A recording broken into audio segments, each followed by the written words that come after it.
Nuk besoj që do ketë edhe një përfshirje shumë të madhe të Rusisë, sepse nuk i intereson.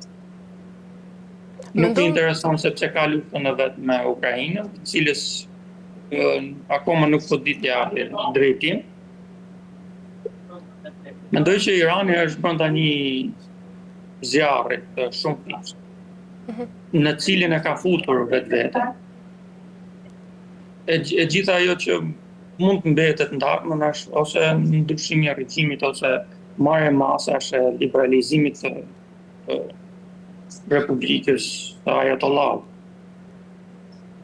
Mendon Bler se ende ka ndoshta hapësirë për negociata mes këtyre vendeve pasi nga ana e Iranit është deklaruar se Teherani nuk ka kërkuar kurrë pushim dhe as negociata me Shtetet e Bashkuara, duke u përgjigjur kështu në një farë mënyrë dhe komenteve të mëparshme të presidentit shërbaz Donald Trump, i cili tha se Irani kërkonte një marrëveshje, por ai nuk ishte gati pra për një të tillë. Si she të gjithë këto deklarata dhe pse deklaratat e Donald Trump dhe të diplomacisë iraniane janë kaq të kundërta se i përket çështjes së negociatave?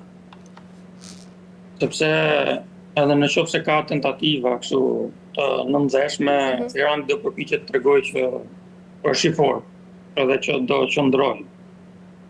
Ndërkohë që edhe Donald Trump shpeshherë është mbajt nga ata lloj politikanësh edhe udhëheqësh shteti që çfarë deklaron sot nuk e deklaron nesër, kështu që mbetet pikë e diskutueshme, po kryesorja është që Irani edhe në qoftë se do bëjë disa përpjekje për marrëveshje, nuk do ta paraqesë këtë të dukshme deri në momentet finale, domethënë deri kur të kuptojë se çfarë përfiton nëse përfshihet në këtë marrëveshje.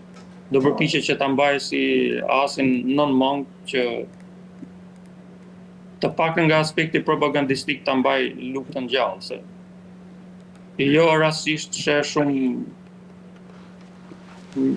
po themi diplomatë të caktuar ose media të caktuar që japin goxha lajme kështu që e mbajnë shumë lart atë nivelin e propagandës së Iranit.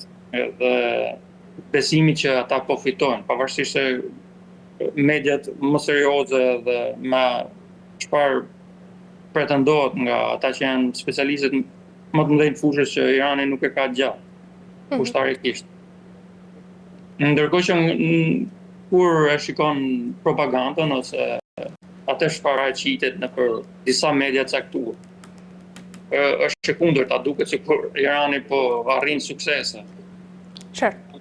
Mirë, Bler, për të mbyllur, pra, pasi jemi në fund, në të gjithë këtë situatë, mendon se rrezikon zgjerimi i sulmeve izraelite në Iranin perëndimor edhe qendror ndoshta të ndezë një konflikt edhe më të madh në rajon dhe nga ana tjetër, nëse do të ndodhte kjo, cilat do të ishin pasojat në të gjithë lindjen e mesme? Izraeli është në përpjekje për ta justifikuar, domethënë, gjithë atë çfarë ka bërë, qoftë në Gaza, qoftë në rajon, që ne po përballemi me një rrezik permanent në këtë rajon. Ky është qëllimi i Izraelit. Izraelit i intereson zgjerimi i konfliktit. Në këtë pikë historike që është, i intereson zgjerimi i konfliktit. Siç thash, vendet e rajonit janë përpjekur që të mbajnë një farë ekuilibri, që lufta mbetet kryesisht mes Iranit dhe Izraelit, që të ketë zgjidhje sa më shpejt.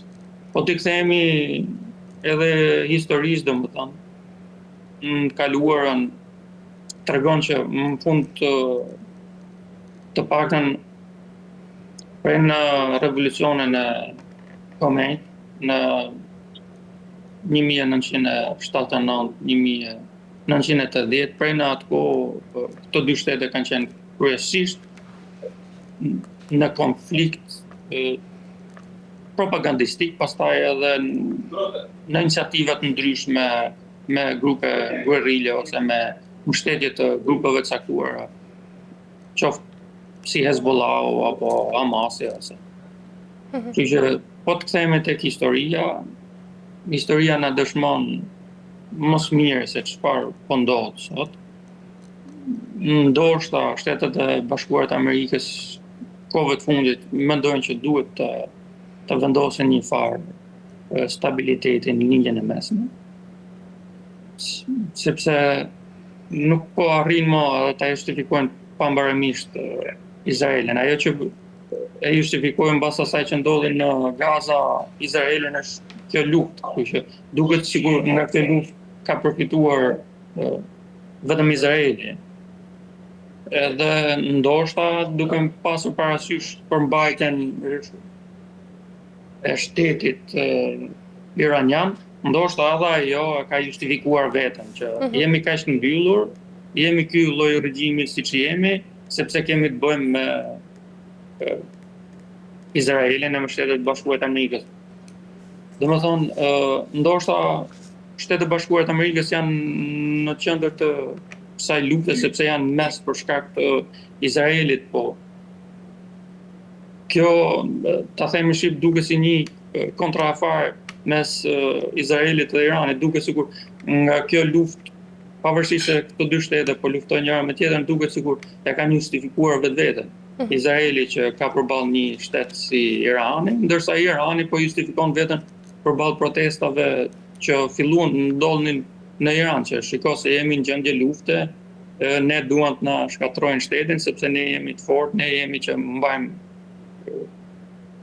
islamin, se e përdorin doktrinën fetare, e përdorin edhe për ekspansion politik, kështu që siç thash, këto dy shtete janë ato që pavarësisht se kanë konflikte njëra me tjetrën, humbjet i kanë përbashkëta, qoftë njerëzore, qoftë ushtarake, po në fund të dyja shtetet po justifikojnë vetveten, pse janë në atë gjendje dhe pse eksportojnë dhunë. Izraeli që eksporton dhunë në Gaza edhe në Liban, Irani që eksporton dhunë qoftë brenda vetë popullit të vet, qoftë edhe duke mbështetur grupe të caktuara guerrile në shtete si Libani, në Afrikë dhe në Yemen, e në vendet ndryshme. Kështu që tu çdon pak, ka diçka për te kësaj. Siç thash, prandaj them që Shtetet e Bashkuara të Amerikës janë të interesuar që ketë një konfigurim ndryshe në rajon dhe të ketë një stabilitet. Për të frenuar ekspansionin aziatik, të aziatik qendror, të Kinës, Indisë dhe ndoshta të ndonjë aleat.